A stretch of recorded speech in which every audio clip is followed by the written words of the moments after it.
রহমতে মাশাআল্লাহ পরিবেশটা তো ভালোই হয়েছে। হ্যাঁ, ফ্যান ট্যান দিয়ে। হ্যাঁ, ওই সময় যদি জানতাম তাহলে আর একটু বাড়াই দিতাম। বললেন যে এখানে এত লোকজন নামাজ আদায় করবে, এটা তো বুঝতে পারিনি। মানে প্রতিদিন কেমন লোক হচ্ছে এখানে? প্রতিদিন কেমন লোক হচ্ছে এই জায়গায়? মানে বাইরে চলে যায়? ও আচ্ছা, ঠিক আছে, দেখি ব্যবস্থা করতে পারি কিনা। জি, ও এর অবস্থা হয়ে যেত তো। তোমার নাম কি?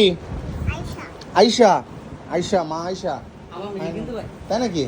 আরে আপনার 31 পর্যন্ত আপনি এখন তাই না?